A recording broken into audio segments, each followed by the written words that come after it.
The Xbox first party studio event is next week. What I'm looking forward to is Halo Infinite, and not in a good way. It's a shame because I used to love Halo. If you ever rocked with the Xbox, then you know Halo for a while was the console's bread and butter. Don't believe me? Let's look at some of the numbers. Halo Combat Evolved, 6.43 million. Halo 2, 8.49 million. Halo 3, 11.87 million. Halo Reach, 9.52 million. Halo 4, 8.94 million. And lastly, Halo 5, which all we know is they only sold 3 million copies within the first 3 months. Now, I don't think they ever released any official sales report for this last one.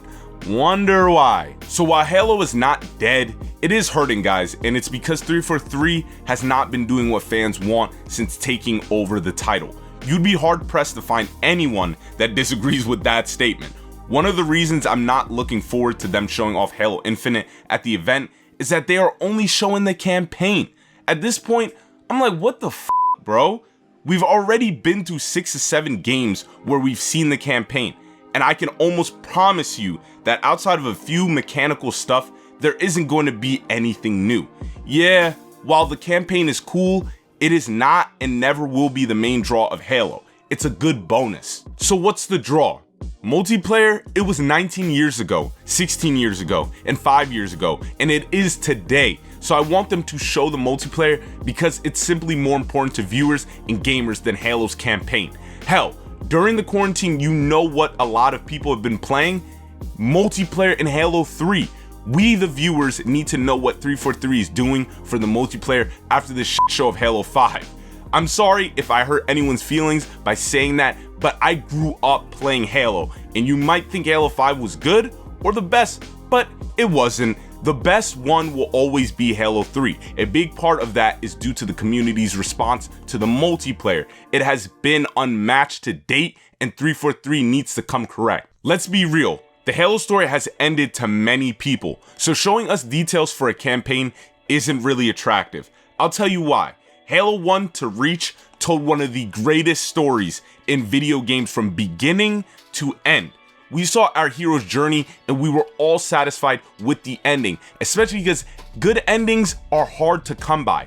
It's like if Marvel decided to all of a sudden come up with new stories after Endgame for Iron Man on some like, surprise, I'm still alive, but I thought you said that was the end of the story.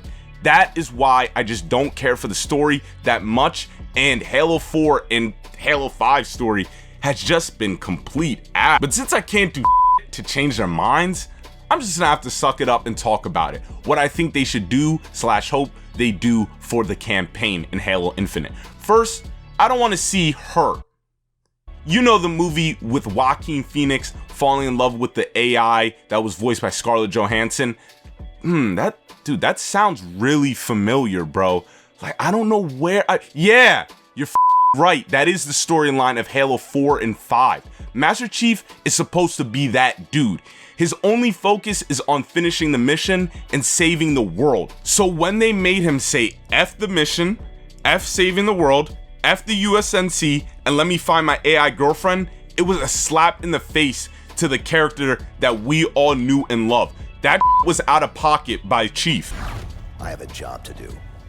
Cortana's our concern now, sir. Like hell she is.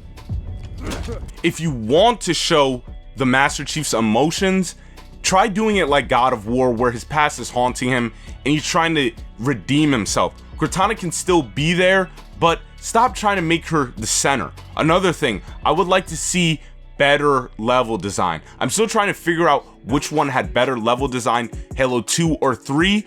Good God, those games were just too good. Halo 4 and 5 I feel are very repetitive, and it has you doing the same things over and over again. Like, oh, open the bridge, you go to the bridge, then all of a sudden the switch doesn't work, then you have to find something to make the switch work, then you go back to the bridge, Master Chief fists the shit out of the button, then a bridge appears and you go forward. So try switching it up, like maybe add sequences like raids from Destiny.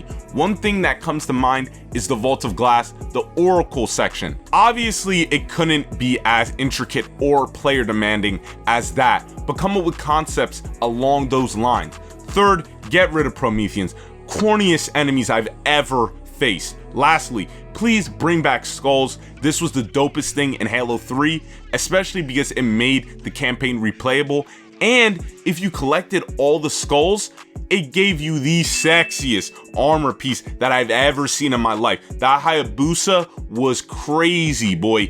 So basically, improve upon this concept, because I never replayed the campaign for Halo 4 and 5 because there was just no motivation to do that. In short, if they want fans back, they had better been improving the multiplayer by 10. If they want fans back, the campaign better be awesome as well. I have very little faith in 343, and I've explained it before. They've messed up. I gave them a shot 3 times. Halo Master Chief Collection, Halo 4 and 5. They messed up those games. I don't think it's difficult to understand why I don't have faith in these guys. And what they reveal at the event isn't looking likely to wow us. Campaign is very did that, done that before. The goal should be to show us your best stuff. Why is that such a hard concept? You already know I'm Ken Wall. Thank you guys for watching today's video. Remember to like and subscribe. It helps me out a lot. I know you guys have been doing that. I've been seeing a lot of new subs. Welcome and thank you guys. Most importantly, I will see you guys latest Friday to talk about the Xbox first party event. So we'll see how that goes. Stay tuned. If you guys are interested in gaming news, I have an Instagram where I post strictly gaming news. So if you have an Instagram, check it out. Thank you guys for watching. Remember to stay safe and peace.